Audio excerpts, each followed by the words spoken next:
PPs, welcome back to the Prattle, Ep 33. Today we talk NBA with the recent moves with Kawhi, DeMar, and Melo, along with the assembling of the Lakers. Then four-star class of 2020 power forward Isaiah Cottrell joins us for an interview, and we cap things off with our best segment yet, the big three of childhood TV shows. We're getting nostalgic on you. PPs, you know what it is, the best ep yet. Let's get it.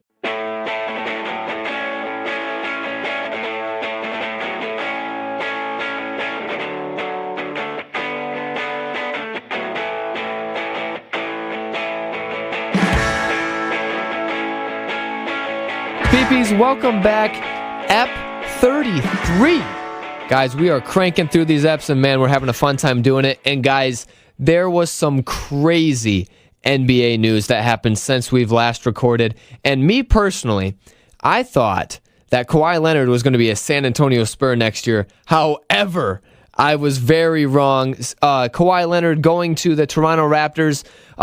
He is being shipped along with Danny Green, and in return, the Spurs are getting back Jakob Poeltl, DeMar DeRozan, and a protected first-round pick, which is 1 through 20, and if it's not between there, it becomes 2 second-round picks the following year.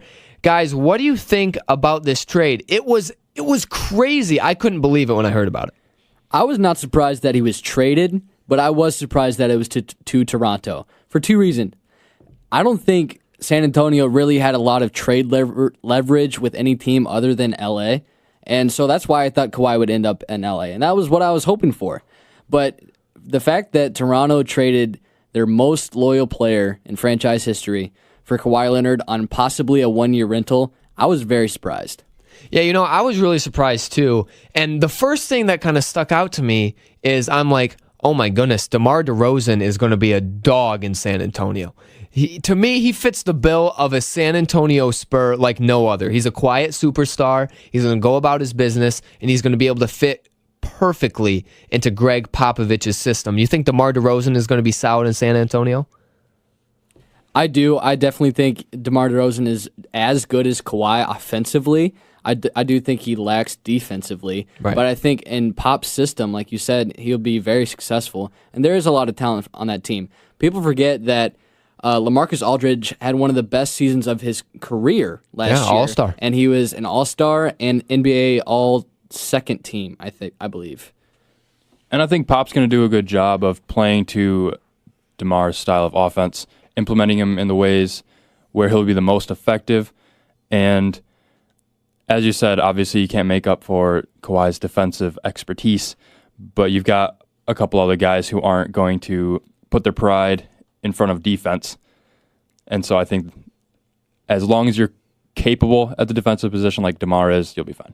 Yeah, I definitely agree. And the one thing to go along with that is San Antonio, they're getting younger. DeMar DeRozan's a little bit older than Kawhi, but they're getting rid of Tony Parker. And they have this guy, DeJounte Murray, who, like Deans, you were saying, takes his pride in the defensive side of the ball. So I think they're going to be totally fine. I do kind of want to flip this conversation to kind of the more talked about end of the spectrum, and that's to Toronto. When I first saw this trade, I'm like, wow, this might mean Toronto is once again going to be that number 1 seed in the East. I think it's going to be between them and Boston. Wes, do you think they have a shot for the number 1 seed? I do, but we also have to remember that they just fired the NBA Coach of the Year. So they're gonna they have a new coach coming in, and so it's going to have to be a reset button on a guy who might not be too keen on living in Canada. So when you have a new coach and a new star player, that's really tough to start and restart, like I said. And to do that and bounce back and maybe become the 1 seed in a top-heavy East, but a bad East overall. Right. I would favor Boston in that argument. Yeah, I would as well. And maybe even the Sixers or something, because I don't know how well Kawhi is going to fit in with the other players on the Raptors. I mean, as you said, they also fired the NBA Coach of the Year.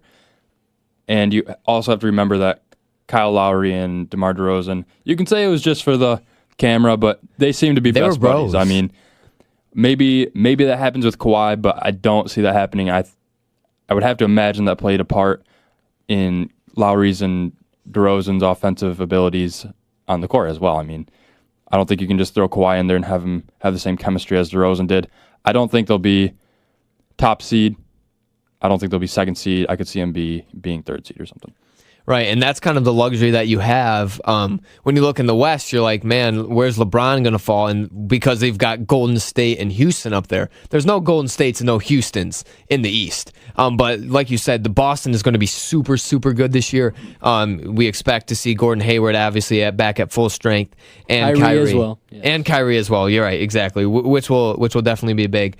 One thing that I'm a little bit interested about, and Wes, you referred to this earlier, was the fact that this could be a one-year rental. And but just to elaborate on that just a little bit more, what does Toronto do if it is a one-year rental? Because Lowry is going to be getting up there. Mm-hmm. So do we just dump ship? We got a new coach. Kawhi's gone. Do we trade away Lowry for some assets and just say, you know what, we didn't get it done. We had some good years. We're going to start this thing over. That's honestly what I think they're looking at. I think they're looking at a complete rebuild if they lose Kawhi. It's not like they can build around Danny Green or Kyle Lowry for that matter. I think that with a new coach I think this move was sort of like we've struggled getting past first and second rounds in the playoffs. We're going to do something big here so that we can get over that hump. And which I think was a mistake because the hump has been for the past couple of years. The hump has been LeBron James. And now he's gone, and now they make this move for a possible one-year rental.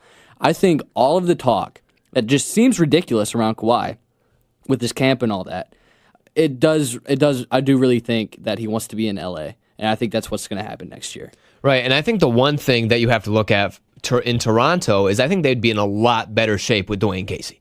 Because, yeah, you have this first-year head coach in Nick Nurse. Sure, he might be the next great coach, but he doesn't really know how to deal with these big stars like he had to deal with DeMar DeRozan and Kyle Lowry in years past. So with Kawhi, who's before this year we had no idea, but he turned out to be a little bit of a diva, honestly, a silent diva. I'll be interested to see, and it might be problematic out there in Toronto with how Nick Nurse is able to kind of handle this Kawhi Leonard situation and try to recruit him to stay. Right. 2 years ago, we thought of Kawhi Leonard as one of the lowest maintenance players in the NBA. Probably the lowest maintenance superstar in the NBA. By far. Besides Klay Thompson. Yeah. So, and then a year ago, we also thought of him as maybe one of the better players in the league. And a couple years ago, he was the Finals MVP, et cetera, et cetera, et cetera. Now he comes to this team, the Raptors team, as a diva that has been leveraging against his own loyal team, and now he ends up in Toronto where supposedly he doesn't want to be. I also want to talk about Nick Nurse a little bit more. First-year head coach, correct? So no matter who you are, being a head coach for the first time, that's a learning process, no matter who you are. So we're going to see some growing pains, I believe, with both Kawhi and your head coach, two people that you depend on the most.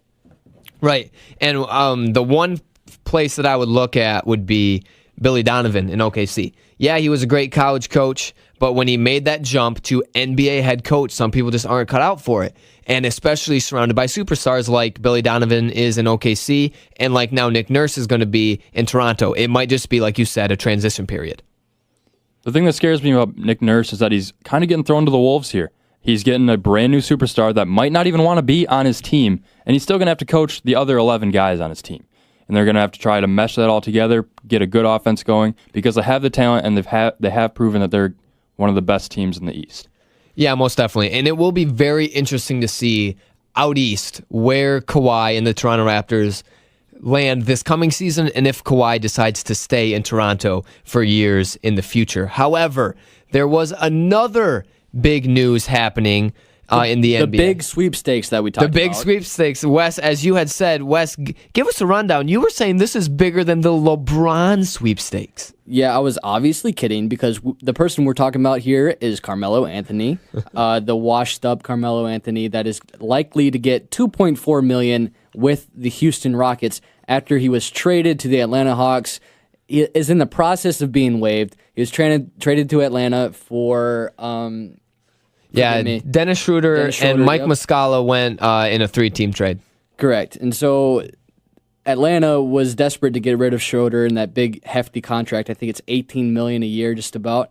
And so they took Melo for OKC in the process of waiving him, and it looks like nearly confirmed that Houston's going to sign him for the vet minimum. Yeah, and it's definitely an interesting predicament because it arises lots of questions with Carmelo Anthony and his past. And sure, Carmelo Anthony hasn't gotten it done. Getting it done being winning an NBA Finals. And yes, it is hard to be a great all-time player and not win an NBA Finals. However, I don't think Carmelo Anthony is a great all-time player. I do think he is still a good contributor even at this age. So I think Houston, for $2.4 million, I think it's a steal.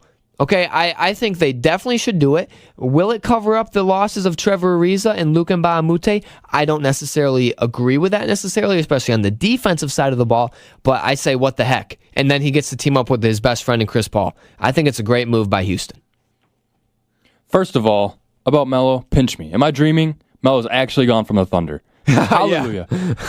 and that big old contract. And we traded him. Didn't even have to do the waves. So that's awesome.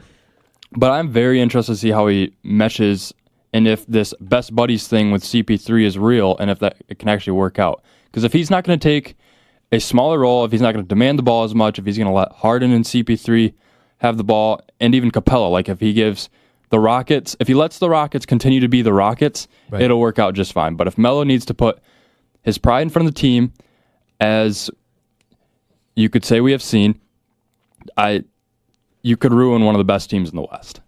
Yeah, you could. And, I mean, Deans, you know it firsthand with OKC and what Carmelo did to you guys, especially in the playoffs, kind of bricking a lot of shots, especially, like I said, in the playoffs. However, Deans, I have one question for you just quickly, and it's kind of something that's been swept under the rug as an OKC fan, is that you're getting Dennis Schroeder, a very, very competent, if not good, starting caliber point guard in today's NBA. So, what do you think of getting him as a backup for Russell Westbrook? I am so excited for this because who was our backup point guard last year? Raymond Felton. Oh, God. That guy's like a bowling ball. That was so rough. I hated watching that dude get checked in. But Dennis Schroeder has the experience leading a team, even of misfits. Like you've had not very competent teams surrounding him. Right. And now you're going to have... He's adopting the role as a sixth man. He's excited for it. He's okay with playing under Russell Westbrook. He might be the sixth man of the year. Exactly. If he can adopt into that role. It's a tough transition. Right. And he's got... Obviously, he's going to be playing with the second team, so he's not going to have star players around him. But not that he's used to that. He hasn't... he's barely ever had star players around him. So I think he'll be amazing as the backup point guard for the Thunder, and I will appreciate him greatly. Consider this. Part of the reason Schroeder was moved wasn't only his contract as heavy as it was, but it was also because of culture and locker room issues. The Atlanta Hawks chose Trae Young and Jeremy Lin over Dennis Schroeder, and I think that's indicative to how big of an issue he could be in the locker room for the Thunder. You know, it's always potential, and listen, it's the NBA. All NBA players have egos, okay? So when you mess those egos, there can be confrontation, but I think a change of scenery is always good for players like that. TCB, I would like to go back to the Rockets and something you mentioned about defense. The Houston Rockets came in 6th overall in the NBA in total team defensive rating, and that was attributed heavy in part to Trevor Ariza and Mbamute. So bringing in Carmelo, that team didn't have that defensive rating because of James Harden. And it's not going to be a great defensive team because of Carmelo Anthony. Yep. And losing those two forwards, that's going to be a big change in part of their success. So I do not see them winning 65 games again. So what do you think is going to be the influence there with Carmelo Anthony on the defensive end? So the defensive end, obviously, Carmelo Anthony is a step slow, especially today. Back when he was a youngin', he was a top flight defensive wing player. But I think Houston has enough talent around him.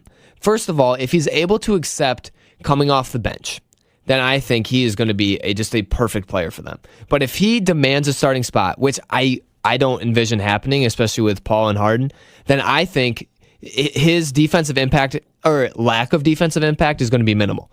But Especially because you have Chris Paul, one of the greatest defensive point guards ever, and then you have Clint Capella, a great rim protector. So, yes, you're losing a great wing defender, but I think you're going to be able to cover it up with just an immense amount of talent on that Houston Rockets team. Yeah, and you just mentioned this. If Carmelo Anthony can come off the bench for the Rockets, he will play. He can play like Carmelo Anthony. He's not going to have to give the ball to James Harden or Chris Paul or Clint Capella every time. He can make his own shots. He can run his own offense if he needs to give Harden and Chris Paul a break. Honestly, Carmelo can score the ball, but he cannot play with other stars like that. He cannot mesh with other stars like that. Yeah. You're right. And I think one thing that kind of attributes to that is that he just hasn't played with big-time stars before. But I do think we need to transition a little bit out of the Carmelo Anthony talk. It is crazy, and it'll be interesting to see how these offseason moves affect the culture of the NBA. But, Deans, you were talking earlier a little bit about L.A., and let's make this quick. You were saying something about a meme team. So the L.A. meme team consists of your boy Lance Stevenson, okay, obviously. You got JaVale McGee. You got Rajon Rondo. And you've got... Michael Beasley? Michael Beasley. LeBron James creates plenty of memes as well. True. LeBron's are usually good memes, though, or like funny memes. But these other guys are just awful. And did you see that they came out with their own version of the death lineup to mock Golden State's? I didn't. Is it? I would be curious to see what the Lakers could possibly come up with for a death lineup. So the Lakers, for their death lineup, have LeBron at center, which, okay, you got a little small ball. Okay. Running up the court and everything. All right. At point guard, you got Lonzo Ball. Okay. All right, okay. It could be better. Yeah. At shooting guard, you have Kyle Kuzma. He's proven himself. Interesting. And then you got this one, Summer League MVP, Josh Hart. Summer League MVP. He was good in the Summer League. So was Kuzma last year. In the Summer League, though. Yeah, it's just the Summer League. You're not the Warriors. And then you got Brandon Ingram, who has been very underwhelming. Okay. That is a good offensive team, like if they have nobody over the height of 6'10", but defensively, oh my gosh, horrid. I don't know what you guys are laughing about. I think that's an equivalent to Golden State. Right. Yes, very, very similar to the Golden State Warriors. And that's just an interesting... Out West is going to be interesting next year, for sure, and I don't think that the meme team or this new death lineup is going to be able to contain Golden State at all next year.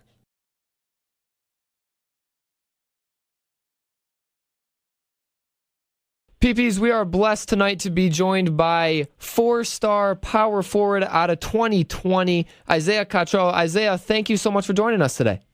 Yeah, no problem. So, Isaiah... We have never been out west. None of us have ever been out west over by Las Vegas, California area. What is it like growing up in and around Las Vegas? No, it's real cool out here. It's not really crazy like how it is like in LA and all that. It's real chill over here. Gotcha. So when I think of Las Vegas, I think of crazy. I'm not thinking like just chill. So do you live kind of like away from all that crazy stuff? Yeah, I live about like 15 minutes away from the Strip, so it's not really too crazy around here. So. One thing I do know about Vegas is that their industry pretty much is gambling, and a lot of people are employed by the gambling industry. Do you see that like influence your community at all? No, I don't really see it. But where I live, not a lot of people work in like gambling over here, like in my area of Vegas. But I used to live over in Henderson and all them closer to the Strip. I definitely saw, a lot more parents were out late at night. So. Right, I gotcha. And since you're from Vegas, what do you call Vegas? Like we call Vegas Vegas, but if you live in Vegas, do you say like, "Hey, you want to go to Las Vegas," or do you have a different word for it? Like, do you call it something else? Sin City.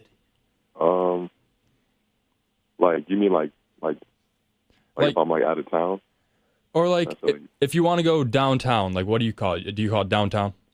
Oh no, it's called like the Strip. The Strip. Gotcha. Okay. Yeah. So you go to school at Bishop Gorman, and it has a pretty rich athletic history with people like Shabazz Muhammad and DeMarco Murray having gone there. What's it like going to there? Do those people add to the culture there, or do you guys not even think about it? I definitely think about it. I don't really, we don't really see him a lot, over there. But definitely we got to live up to it, in a way. So it's definitely a plus having him being there. Isaiah, last question about Vegas, I promise. Does everything that happens in Vegas stay in Vegas? Most definitely. Okay, good to know. We had to know. We had to know. Yeah. You've had a really insane summer this far for recruiting. You have received a ton of offers. I think it's total 26 offers. How's your recruitment process been going so far? It's been great. I really don't have any complaints about it. A lot of phone calls, a lot of people watching me, so that's been great. So do you like you said, you have a lot of people watching you. Is it more kind of like a hassle you're recruiting? Like do you enjoy kind of getting all the letters and all the text messages and everything, or is it more fun for you? Is that more of a hassle or more fun? It's definitely more fun. Because usually I could not be getting those letters, and not have the offers and not have the people watching. So it's definitely a plus, and it's really fun in front of all those people. Yeah, Isaiah, you're pretty young. You still have a couple years of high school left to prove yourself. But when you're looking at colleges and stuff, what are some factors that you look for? I just look for definitely a place where I'm going to play, and a great coach that believes in me, a great fan base. That's pretty much it, and everything else is just added on. Do you think you want to stay out west? Any school that is the best fit for me, I don't care where. Gotcha. How has it been playing for the Dream Vision? It's been good. It's a really well-run program. It's different than any program I've been on. In a team-wise, not even like playing-wise, just as like traveling and coaching-wise. So it's definitely been a good experience so far. So do you play on the 16U Dream Vision then? Yeah, I play on the 16s right now. Okay, gotcha. Because we had Jake Kyman on recently. So he plays on the team above you then in age, right? Yeah. Okay, gotcha. So have you been able to kind of communicate with him or Kyrie Walker or any of the guys on that team? Yeah, when we travel, we all hang out and we all talk. And we all have group chats and all that, so we all talk to each other. Yeah, so I want to talk about your game a little bit more. So you're kind of a big guy. You're probably busting in the post. What's your go-to move down low? I'm going to keep that quiet for the scouting report. Okay, fair enough. But you definitely, at least in the film that I was able to watch, you definitely seem pretty smooth from the post. Like you like to play from the post. Is that correct? Yeah. For sure. So one thing that I kind of find interesting, especially about the big men in today's, whether it be top-end college basketball or the NBA, is kind of the shift to the shooting big men. So do you feel any kind of pressure to be able to stretch the floor because that's kind of like the trend with big guys? I don't really feel pressure because it's really natural to me, but I know that I have to do it as I get older and as I progress in different levels. So I don't really see it as pressure. We've sort of dubbed you here in these past two questions as a big man, but is that how you see yourself? No, I see myself more as maybe I'm a big man, but I'm more of not like the traditional big man, I'm not really. Right, I see that. You're listed at 6'8". Do you regret not being an inch taller? Well, I'm actually not 6'8". I'm actually 6'10".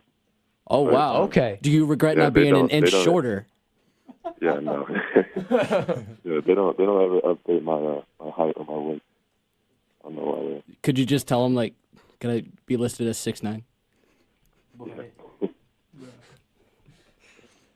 Back to your game. I'm sure you've been the best out of all of them. I mean, obviously, but who's the toughest guy you've ever had to guard? Toughest guy? Marvin Bagley. When did you have to play Marvin Bagley? Freshman year, like this Extravaganza, and he had 43. Oh my gosh! Yeah. Go! Do you mind going into a little bit more detail? I mean, he scored 43 on you, but I'd like to hear more about that story. Yeah. Well, so in my freshman year, right? Like I didn't have as much play time because we had I was seniors, played band and everything. So I get subbed in, and I got some runners, and he just scored every time. It wasn't even a problem. Even when I was out there doing it, scored every time. So he broke the record for that tournament, for the showcase. And the person that had the high was the black. So he broke that.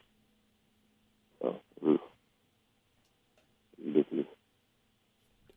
Hey Isaiah, we're having a hard time hearing you again. Oh, you are? Yeah. Oh, can you hear me now? Yes. That's great. Yes, that's great once again. I'm not sure how much we got of that last one. Could we try that one again? All right, yeah. All right. No, you're good. You're good. You're good. With my freshman year, I was, I didn't get much play time just because, I was a freshman. So, I got in the game, early first half, and he already had, 20. Right? So, he was scoring.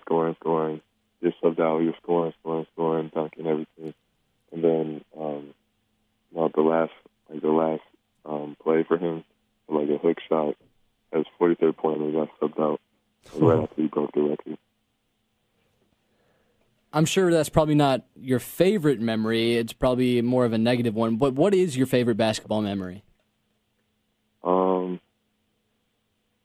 Probably my first dunk, in a game. And when was that? It was preseason, 8th grade. 8th grade? 8th grade. Isaiah, to put my reaction into perspective, I'm 5'8". So I have no chances of ever dunking in my entire life. Tell me, what is the secret of becoming tall? Is it too late for me? You just gotta have a really, really tall dad, and then you got it. There you go. Okay, so my dad is shorter than I am. So there you go. Oh boy. So how? No chance. Yeah, that's right. How tall were you then in the 8th grade when you were dunking? I was before, so I was 6'6", maybe 6'5", 6'6". Jeez. So be honest with me. At the 8th grade level, if you're 6'6", are you not just tearing it up? Can anybody stop you? I was good. It was different because I didn't know the game like that, Right. But yeah, definitely, 20 balls every game. So. Right. So for you, it'd be a little bit different than the average person. You're 6'6" in the 8th grade, but when did you know, okay, I'm going to pursue this? When did you know you had a real future in basketball? It was probably around 7th grade when people started saying oh, you have great footwork for your size, or you're learning so fast. Because I started playing basketball in 6th grade. So I started playing when I was 12. So oh wow! I've only been playing for 4 years. So. And what's it called? He was everybody was saying, "Oh, you such good footwork, all this and all that." And me and my mom were like, "Oh, I might be able to do this." So 8th grade, I was playing so much better, and then I was able to go to Gorman. So then I was like, okay, I have to be good at basketball again. You know what I mean? So about 9th grade, I knew I was able to go. Did you feel like you were funneled into basketball at all just because you were tall? No, I mean, yeah. Well, no, I kind of played all sports when I was younger. Before I really took it seriously, I played basketball, I played baseball, I played all these other sports soccer. So, no, definitely. But I like basketball the most, so I think it's more a personal opinion. Gotcha. So if you couldn't play basketball, if basketball just wasn't a sport, what would be the other sport you'd want to play? I definitely play baseball. Baseball, what position? Pitcher? Yeah. Yeah? When did you quit playing baseball? I only played it for like a few times. Like, so like I always like my grandpa would teach me how to pitch and all that.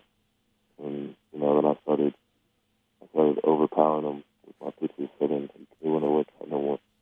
But I never really got to take it really seriously, but I feel like if I really take it seriously, I'd be like pretty good. Yeah, that wouldn't be a bad gig, huh? Yeah. But stepping off the court, stepping off the field, what are your favorite things to do away from basketball? Probably either just hang out with friends, my teammates and all that, or just stay at home and chill. What do you guys do? If you're hanging out with your friends, what you guys doing? Sometimes we go to like the casinos and like go see like a movie or like walk around like at like the outlet malls and all that. So that's pretty much, or just hang out. Is there a lot to do at the strip? Is there a lot to do for you guys? It's actually hard on the strip because everything's 21 and older. And, yeah, that's what I was thinking. We're not legal yet, so. Well, if you're 6'10", maybe you could pass for 21. Yeah. We won't tell anybody. Before we started the interview, we were chatting a little bit, and I mentioned Fortnite. Do you play Fortnite at all? Yeah, I play a little bit. So are you pretty decent? I'm all right. I'm not gonna lie. Like I'm not great. I'm not taking dubs like that. Yeah, I'm not that great either. The thing that we've noticed with the guys that we've had on is everybody seems to be the greatest Fortnite player of all time, but at least you can have some humility and admit that you're not that good. Yeah, it's good that you're honest. Yeah, they're all lying. I know for sure. There's no way. So video games not a big part of your life? If I had more time, it definitely would be. I just don't ever have time to like get really good at a game. So that's right. Good. So your focus is on basketball. You're in the gym a lot. I've been paying attention. A lot of football conferences have had their media days recently, and when they're interviewing the coaches, most of them have a bitter hatred toward Fortnite and gaming because it takes away from the concentration on the field. So maybe it's a good thing that you're not too good at Fortnite. Yeah, it might be. For sure. So, take me through, an average day in the summer for you, right now. Because, obviously, Dream Vision is taking a lot of time with tournaments and stuff. I'm sure you guys practice quite a bit. First of all, the first question I want to ask is, where do you practice? Because it's got to be a ways if you're playing for Dream Vision. And then take me through just an average day of your training and stuff. Well, with Dream Vision, I only got to go to one practice with them. Okay. So we went down to San Diego, and we practiced for a weekend, a little camp kind of thing. So okay. But the average day would probably be I wake up at about 6. Yeah, 6, and then I got training at 7 in the morning at Gorman, and then after that I have pool work at about 11. So I got some time to rest before then, and then mostly my day's done. I mostly do yoga. After that, or I do cryo or normal touch, and then my day will pretty much be over, and I'll be able to just do whatever throughout the day. So obviously, like we said before, you have a couple more years, but what is the one part of your game that you want to improve on the most before you go to college and make it big, make D1 and hopefully make the NBA? It'd probably be my confidence with handling the ball through pressure. That'd probably be the biggest thing, and probably obviously aggression. Mostly. That's good. That would just come. I mean, you've got plenty of time before you even get to college. Yeah. Have coaches during the recruiting process mentioned something that's your strong suit or something that they really, really like about you? Yeah, they like my versatility on the court. They like how I can pretty much do everything.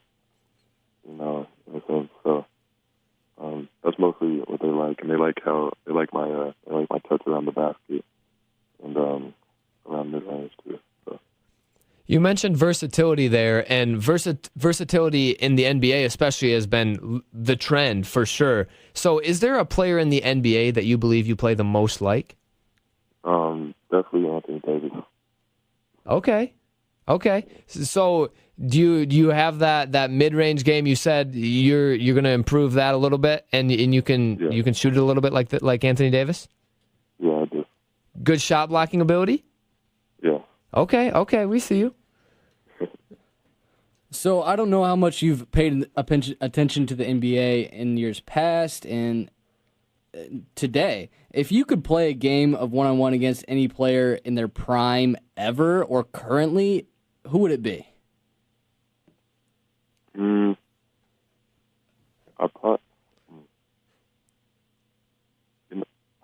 That's a hard thing. Yeah, it is. It is. It's tough. I'll probably play against like Michael Jordan just to see what it's like. I think I would like that too. Just the feeling of get absolutely dominated by the best player ever. Yeah. For sure. I just want to know what they're all talking about. You know. That's true. I know, especially because like you and I, we both weren't able to watch Michael Jordan at all, which is just a crime in my opinion. Just to not be able to watch the greatest player to ever step foot on a court, for sure. Speaking of Jordan, what is your favorite basketball shoe ever? If you could wear one basketball shoe, what would it be? Like off the court too. Like yeah, right. It could be on the court, off the court, just any shoe you could have in your collection. I like the OVO 10s. Those are very nice. My colleague, my fellow co-host TCB, he's not in on the pop culture. Yeah, he doesn't know the OVO 10. What is an OVO? I don't know what you said, Isaiah. I had no idea what words came out of your mouth there. So for those of you that don't know, that's the Drake collab with Jordan. And they're fresh. They are fresh. They're very fresh. Speaking of Drake, do you like Drake a lot? I like Drake. Yeah, he's cold. What do you think about his new album? I mean, that's a lot of songs. Yeah, but he killed it though. Yeah, he did kill it. Side A or side B? Both sides. Okay. So, why doesn't Kiki love him? I don't know how you can't love him. I know. If I'm Kiki, I'm definitely loving some Drake. What about Risha and KB? I wish I was Kiki. I'm writing. What's your favorite Drake album? My favorite Drake album? I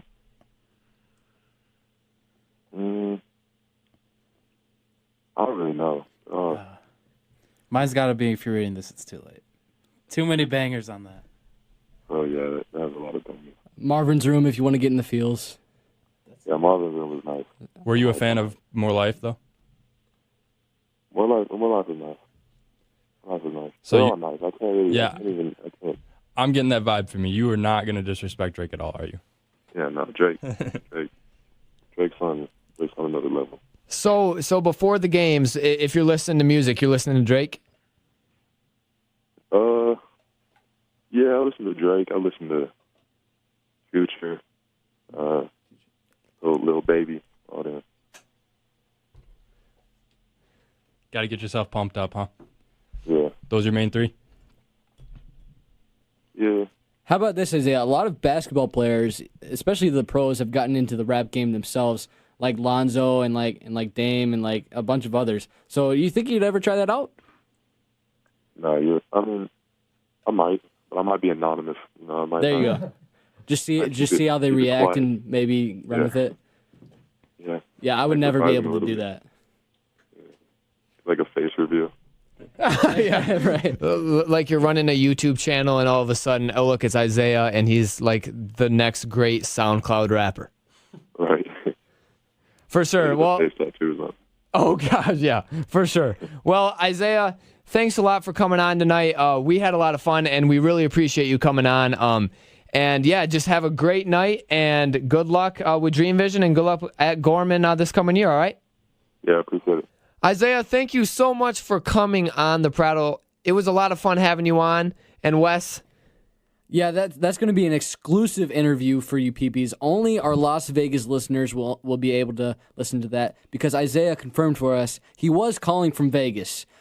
So what happens in Vegas stays in Vegas. That's only for our Vegas listeners, guys. That's right. That's right. This is a very specialized episode, to say the least. But guys, it's time for the best part of every episode, and it is segments, baby. Segments, and this is a good one, boys. This is going to be nostalgic. We're going to have fun with this one. We're doing Big Three of childhood TV shows. Ooh. So we're talking like the whole spectrum. PBS Kids. Man. Cartoon Network, Toon Nick, all of it. Disney Channel, of course. How about this? Does Teen Nick count? Is that childhood enough? Like Drake and Josh? I think that does count. Okay. All right. We'll definitely go with that. Okay. So here we go. Snake draft, as we always do. We're going to go with Deans first, TCB, Westman, and then Pop. Here we go. Deans, you start us off. Yeah, Is it a snake draft? It is, yeah. I'll remind you every time you're up, right? Appreciate that. All right, for my first pick, I mean, how do you rank a childhood TV show, right? But my first pick is going to be a very iconic one, probably the most known between anybody. I mean, this is a story all about how I picked the Fresh Prince of Bel-Air. Oh! Love that pick. Now, Fresh Prince of Bel-Air, I think that was a Teen Nick. So you did pull in with the Will Smith, the young Will Smith. Right. It's an older one, and I think it was directed towards an older audience, but I watched it for the first time as a kid, therefore it's a childhood TV show. I definitely agree with you. However, the one thing I have a problem with Fresh Prince of Bel-Air, was he played basketball, and that basketball acting was so bad. Like, ever trying to watch a basketball game, it was horrible. But Dane's good pick on the Fresh Prince of Bel-Air. That's a mouthful. Thank you. And TCB, it is your turn. Okay, all right, because I got the number 2 pick. And guys, this is my all-time favorite kids show, so I have to take it with my first pick. Scooby-Doo, where are you? It's not even close on this one. The mysteries involved in Scooby-Doo as a kid, so suspenseful. And it was never who you thought it was going to be at the end. And if it wasn't for those meddling kids. Right, yes. There you go. Scooby-Doo, where are you? He's right up there, number 2 overall pick. Oh, exactly. If it weren't for that meddling kid Deans, he would have been number 1 overall. Exactly. All right, so I think it is my turn now, and I'm going to take one of the classics. Been around for a long, long time. I think it encompasses what it means to be a kid's show, and I'm taking SpongeBob SquarePants. Just a classic. It is a classic. Exactly. So many great characters. I especially love Sandy Cheeks. I love Mr. Krabs, and you gotta love Patrick Star, no matter how stupid he is. I'm a big Squidward guy. Ooh, he's a Debbie Downer. He is a Debbie Downer, but he can play that clarinet with the best of them. Very talented. Exactly. All right, I got the 4th pick, probably the best pick, the steal of the draft. I am going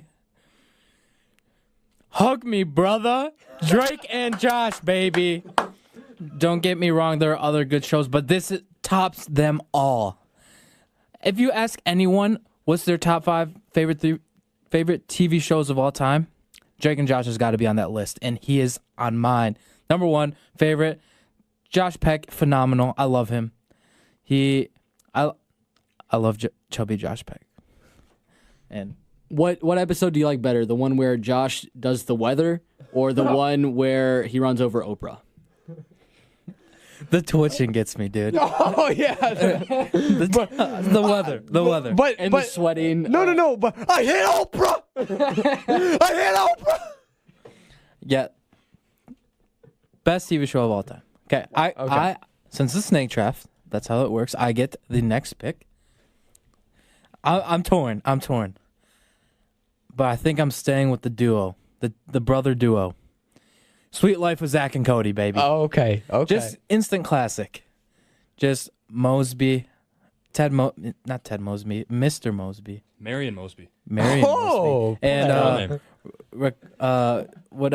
I'm trying to remember the guy with the long name that I can't. Ricardo Rodriguez. Montoya de la Rosa Ramirez. Yes. And just a classic. Every episode was fun to watch, and I still remember it to this day. Those are great picks, and I am very glad that I'm up and made it to me. He had 2 picks there, and those are very good picks, but I'm fairly certain he would have taken this next. This is one of my favorites. Avatar: The Last Airbender. Oh yeah, one of the greats. Avatar for me, it was a little too dry. Wow, really? Not enough comedy. Avatar was way before its time. Way before. That could be. I agree, and I think I get a lot of my humor from Aang. He's very cheesy and corny, and I like that. Also, who knows? I might be an airbender. TCB, your turn. My turn. All right, and for my second pick, it's Odd Parents. Fairly Odd Parents. Fairly. Isn't that what? Godparents? Fairy Godparents. I loved the Fairly Odd Parents as a kid. Timmy Turner, very relatable. Okay, I kind of had a tougher childhood. Oh gosh. Okay, never mind. I'm just kidding. But Fairly Odd Parents for me, turning on Nickelodeon, it was always the show that was on first when I woke up in the morning, and it was just honestly, one of the reasons why I would actually get up in the first place. So honestly, when I'm thinking of childhood TV shows, turning on Nick and watching Fairly Odd Parents, that was it for me.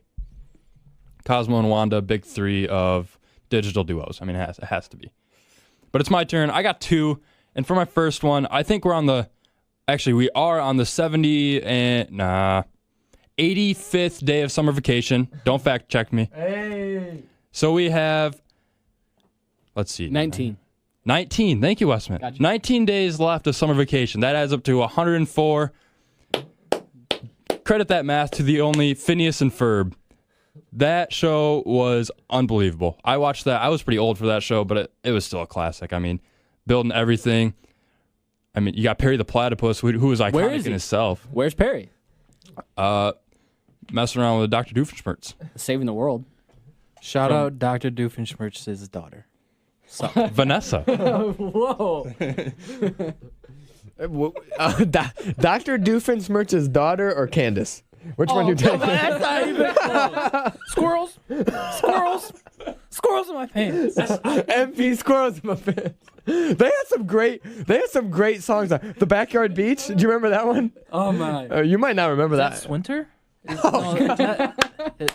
I don't know. And then they had the robots. Oh man, this is really nostalgic. Yeah, Finny Droids and Furbots. That's right. Okay, I cannot top that. I can't top that. I'm hurting though a little bit. That's like that one was kind of out of my range. I think I was a little bit more mature than you all, and I was watching like 60 Minutes and stuff like that in Jeopardy instead of watching kid shows. No, but also I didn't have cable because I wasn't rich. Debatable.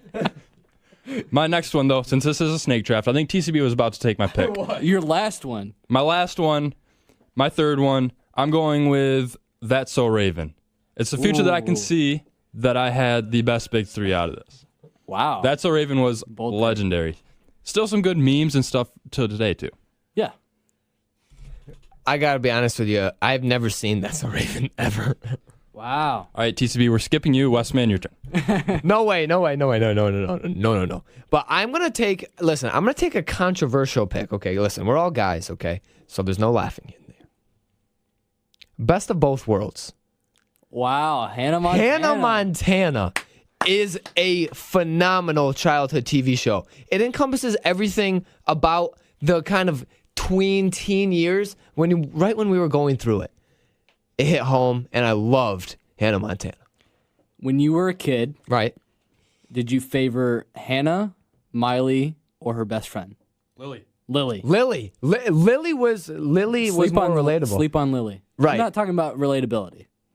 Oh, you know what we're talking about. Ooh, Lily. It's got to be. I think either Lily or Miley. Well, Hannah's just She's fake. She's a fraud. Yeah. Bleep. I just called you out. Hannah Montana, come on the pod to defend yourself. But I thought R.I.P. Oh, R.I.P. R.I.P. End of an era. All right, Wes.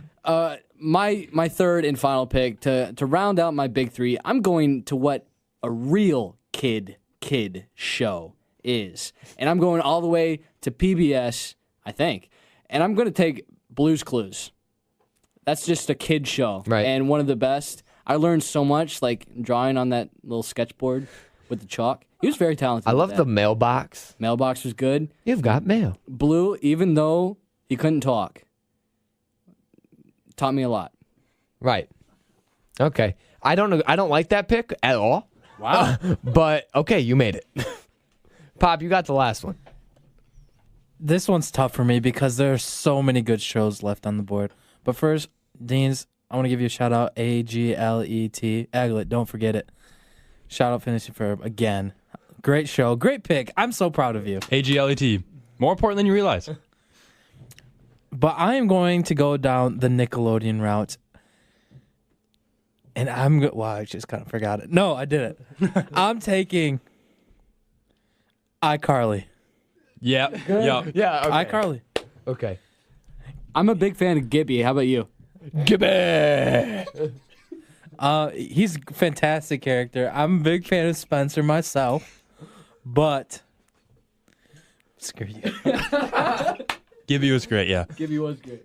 Personal favorite was Sam, though. Not a fan of Freddy. He was kind of a beta. What about Sam and Freddy? Sam and Freddy, sleep on that. Right. Did you ever have a spaghetti taco after watching iCarly? Because I did. No. What? No. That was Spencer's, pride and joy. Okay, but he was also crazy. TCB, it's a TV show, man. Still a good dish. This is the man that takes entertainment stuff way too seriously. The man who has Harry Potter as his background. Ooh. Also, this pop socket, big Harry Potter guy. Kind of embarrassing. Nerd alert. Toby is definitely Slytherin. For you guys don't know. I'm not a Slytherin. I took a quiz. I'm a Hufflepuff. I don't even know what that means. Yeah, see, and that's where you're wrong, Wes, man.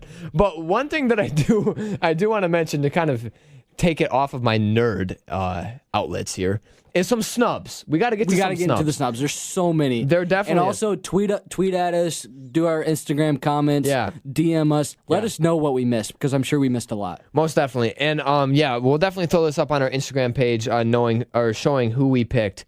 But one of, I think, the most underrated kid shows is Victorious. People didn't like Victorious because it was kind of post-iCarly, and we were kind of getting a little bit older. I loved the show Victorious. We had to be at least 14 when that show was in its prime. I think it was 12 to 14. Yikes, still watching that? I was. I was a sheltered child. Okay. What about some other snubs? Yep. What about Little Bill? Little Bill. It was good at the time, but, I mean, there is some repercussions from Little Bill. Arthur, in my opinion, was the best PBS show, and Dragon Tales. Both of those were really good. Dragon Tales was good. I think Sweet Life kind of fell off ship when they went to On Deck. That was well done. Thank you. Clifford. Did anyone... Ooh, Clifford's a great pick. Big three of dog sleds. Dogs on the dog sled. TBT. Shout out Primetime. Shout out veterans. Sesame Street? Sleep on Sesame Street. That's a good pick. That's just a classic. So much wisdom. Yeah, Sesame Street's good. Did any of us pick a Cartoon Network? Cartoon Network was by far the worst, the bottom feeder of kid show networks. Right. You check Nickelodeon if it's a commercial. You check Disney if it's a commercial. You check Cartoon Network. That's you know what? You nailed that. That was probably the best take you've ever made. Thank you, guys. That really I have to resign now. Yeah, you definitely do. Okay, but think. Dexter's Laboratory. Ed, and Eddie. Johnny Bravo. Those just were inferior to the Nickelodeon ones, in my opinion. Powderpuff Girls. Trash. Codename Kids Next Door. Hey, what channel was Recess played on? Because I loved Recess. Almost before our time, but... Was it Disney Channel? No. Cartoon Network? Nickelodeon? I have no idea, but I thought Recess was a snub. Was that before our time? I think so. I don't remember that it was one. Disney. Disney? Disney XD. I don't know. I was a big Recess fan. What do you guys got any? Did you guys favor Disney more because they had more real actors over? Did you favor that over animation? It changed as I got older. Yeah, Cartoons were the wave when I was younger. Yeah, the live action iCarly kind of took over. Wizards of Waverly Place was a rung below iCarly. I think I favor the animation if it's like Phineas and Ferb. Phineas and Ferb is. That should have been maybe number one overall. You're right. I'm gonna go back and watch some Phineas and Ferbs now because there's some classics. It's a shame they stopped it, man. It's a shame. It is. But there's only 104 days. I know, but I don't think there's 104 episodes. They need to make a comeback. Someone fact check that. Yeah, for sure. All right, do we have any more snubs or are we good? No, I think we're good. All right, guys. Well, obviously, that was the best part of the show, EP 33 segments. But Isaiah, thanks a lot for coming on. We really, really appreciate it. Thanks for the interview. And guys, you know where to find us. Subscribe on iTunes. We're on Spotify, Google Play, YouTube, wherever you get your podcasts. And guys, have a great one. Peace out. Hey guys, you want to see some airbending? Okay, get out of here. That was sweet. Okay, peace. You guys.